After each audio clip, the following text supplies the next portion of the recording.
Another book from Central America about Guatemala is Guatemala in Colors.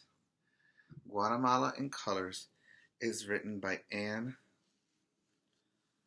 Stalcup. Ann Stalcup. And it's pretty. The different colors that she kind of highlights within the Guatemalan culture. If you see on the cover of this book, you can see that the girl's dress is weaved as well as what she has in her hands. It means that these people in Guatemala make their own clothing. Let's see what we will learn about the colors in Guatemala. The setting sun paints these Mayan pyramids orange. In northern Guatemala, the Maya have lived in Guatemala for thousands of years. Almost half of the Guatemala's people are Mayan. So, that's part of their culture. It's a group of natives, or what we call now Native Americans, that live or lived in Guatemala. So the first color is orange. This one is the white. Children in white uniforms visit Mayan ruins. Besides history, students study math, science, reading, writing, and art. Mayan students must also learn Spanish. So, the other color is white, orange and white. So, what are they talking about? Most of these children do not speak Spanish.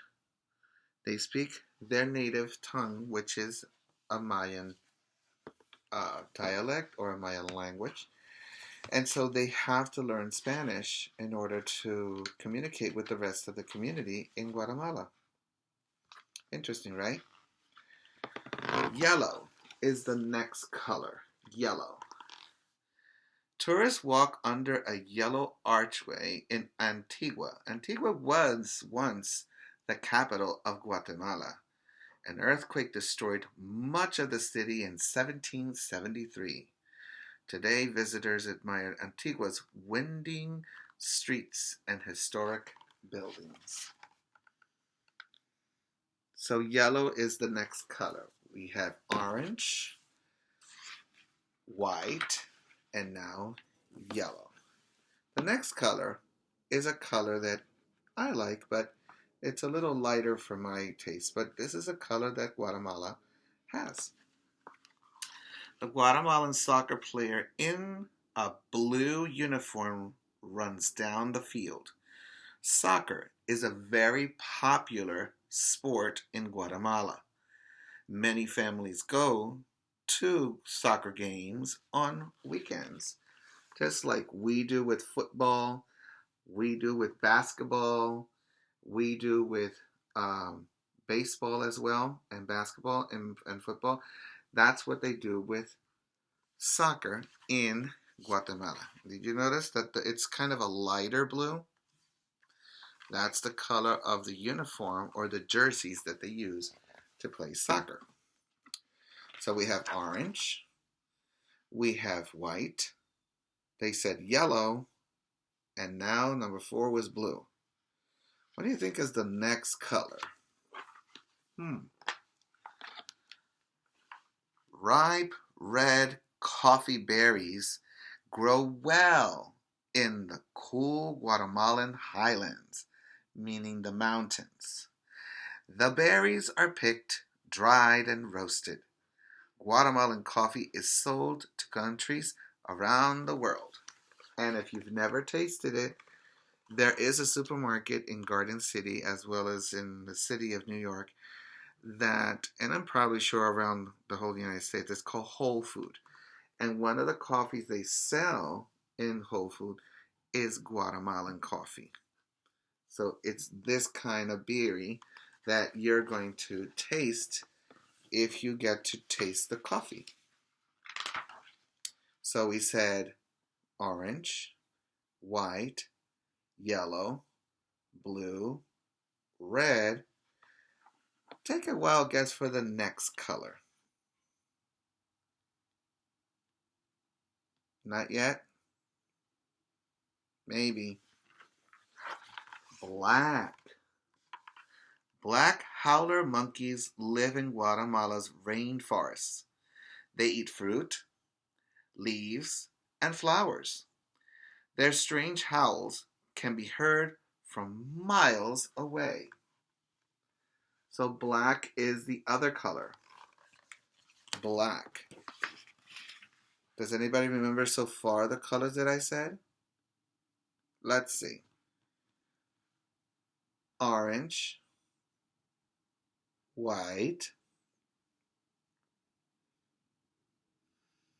yellow, blue,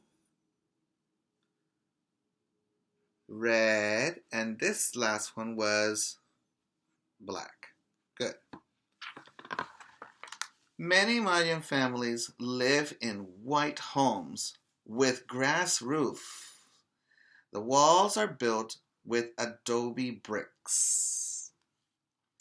The Maya make the bricks with mud and straw. The hot sun dries the bricks. So this is an example of a house made by the Mayan people in Guatemala. So what they're saying is they make these bricks out of two things. One is mud, and the other one is from the story of the Three Little Pigs, straw. But they let it dry so it can stay hard. So I see a lot of straw on the top of the roof, but I also see the white bricks they're talking about, which is made out of mud and straw. The next color is, yes, green. Green bananas grow well on Guatemalan Pacific and Caribbean coasts. Bananas need lots of rain and warm weather to grow.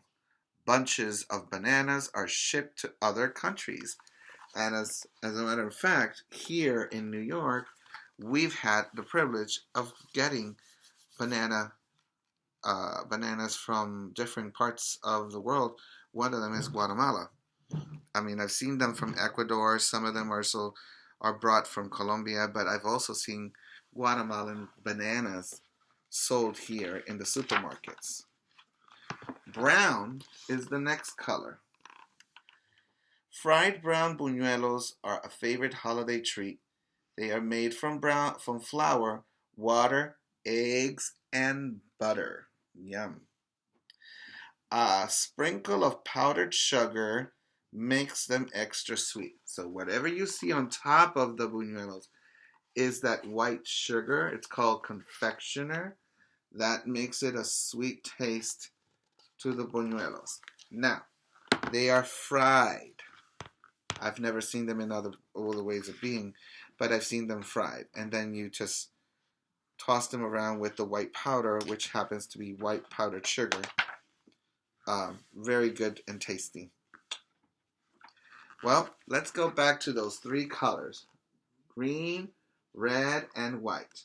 And as I said in a previous book, the Quetzal takes the colors of those three colors that we're looking for in the story. So green, red, and white Quetzal birds live in Guatemala's rainforest. They eat fruit, lizards, and insects. The Quetzal is the national bird of Guatemala. So this bird represents Guatemala, and that is why you see it on the flag. That's why when we did the letters of the alphabet, it appeared in the letter Q for Quetzal. And now it's saying that it's the bird that represents the country of Guatemala. Another color you cannot leave is purple. Purple. Men wearing purple robes walking in a Holy Week parade, which is called Semana Santa parade. Semana Santa parades are held the week before Easter. Flowers, fruits, and branches decorate the streets. Families go to church. So they're dressed in this color. Most of them are Catholics, and that's what they celebrate. They design their own clothing and they decorate the streets. Now, like I said before, when you are reading a story from Guatemala, you have to remember that the flower colors, they take the flower petals, they dry them up, and they take that color into powder and they mix that with their fabrics. And that's how they get the colors on their clothing. Remember, they do a different kind of sewing, which is what I'm going to talk about now.